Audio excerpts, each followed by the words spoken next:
महाराष्ट्रामधल्या 6 जिल्ह्यांना आज पावसाचा ऑरेंज अलर्ट. रायगड, रत्नागिरी, सिंधुदुर्गमध्ये आज अतिमुसळधार पावसाची शक्यता. सातारा, कोल्हापूर जिल्ह्यामध्ये आज मुसळधार पावसाची शक्यता. पुढच्या 2 दिवसांमध्ये मान्सून महाराष्ट्र व्यापणार. पुणे वेधशाळेचे शास्त्रज्ञ सुदीप यांची माहिती. दक्षिण कोकण नंतर मुंबई पुणे घाट क्षेत्रामध्ये मान्सून दाखल होणार.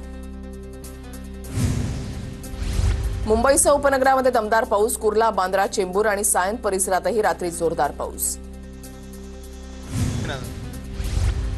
बारामती तालुक्यामध्ये ढगफुटी सदृश पाऊस. पिंपळी, लिमटेकमध्ये नीरा डावा कालवा फुटला. कालव्याचं सर्व पाणी नागरिकांच्या घरामध्ये आणि शेतामध्ये शिरलं. बारामतीमध्ये 226 मिलीमीटर पावसाची नोंद. अत्यावश्यक कामाशिवाय बाहेर पडू नका, नागरिकांना सूचना. एनडीआरएफची टीम इंदापूर आणि दौंड परिसरात दाखल. मुसळधार पावसामुळे बारामतीमध्ये 3 इमारती खचल्या. बारामतीमध्ये ढगफुटी सदृश पाऊस. खचलेल्या इमारतीमधील नागरिकांना सुरक्षित स्थळी हलवलं. बारामतीच्या कमळेश्वर गावामध्ये पाणी शिरलं. जेसीबीनं पाण्याला वाट मोकळी करून देण्याचा प्रयत्न सुरू. कमळेश्वर गावामध्ये पाणी शिरल्यानं नागरिकांची धावपळ. अजित पवारांकडून बारामतीमधल्या अतिवृष्टी भागाची पाहणी. तडे गेलेल्या इमारतीचं स्ट्रक्चरल ऑडिट करण्याच्या सूचना. तसंच स्थानिक प्रशासकीय यंत्रणांना सज्ज राहण्याचे आदेश. गरज असेल तरच घराबाहेर पडा. सुप्रिया सुळेंचं नागरिकांना आवाहन. मुसळधार पावसामुळे खबरदारीच्या सूचना. इंदापूर तालुक्यामधल्या मदनवाडी परिसरात झालेल्या मुसळधार पावसामुळे भिगवण बारामती रस्त्यावरील ओढ्याला पूर. अनेक घरांमध्ये पाणी शिरलं. संसार उपयोगी साहित्याचं मोठं नुकसान. अनेक वाडी वस्त्यांचा संपर्क तुटला.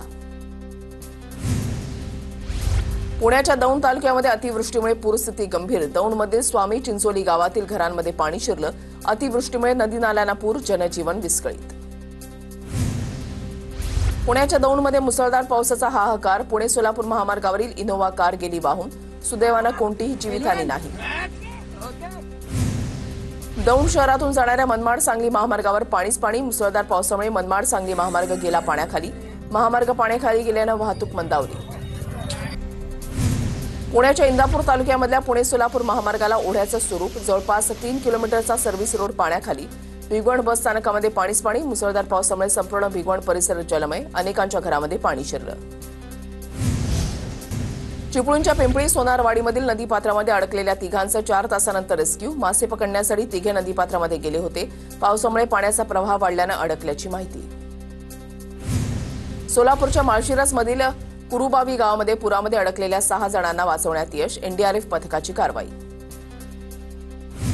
सोलापूर जिल्ह्यामधल्या करमाळ्यामध्ये ढगफुटी होतानाचा व्हिडिओ स्थानिकांकडून कॅमेरामध्ये कैद. साताऱ्यामधल्या दुष्काळी भाग ओळखल्या जाणाऱ्या माण खटावमध्ये मुसळधार पाऊस. खटावच्या वडूज गावातील येरळा नदीची पाणी पातळी वाढली. माण तालुक्यामध्ये मारडी, राणंद, गोंदवले भागातील ओढ्यांना पूर. नाशिकच्या सिन्नर शहराला पावसानं झोडपलं. पावसामुळे नदी नाल्यांना पुराचं स्वरूप. खबरदारी म्हणून सिन्नर शहराला जोडणारे नवापूर, खासदार पूल, पडकी, वेस पूल प्रशासनाकडून बंद. नाशिकच्या सिन्नर बस स्थानकामध्ये शिवशाही बसवर स्लॅब कोसळला. बसमधील प्रवाशांना बसच्या आपत्कालीन मार्गातून बाहेर काढलं. स्लॅब कोसळल्यानंतर बस स्थानक बंद.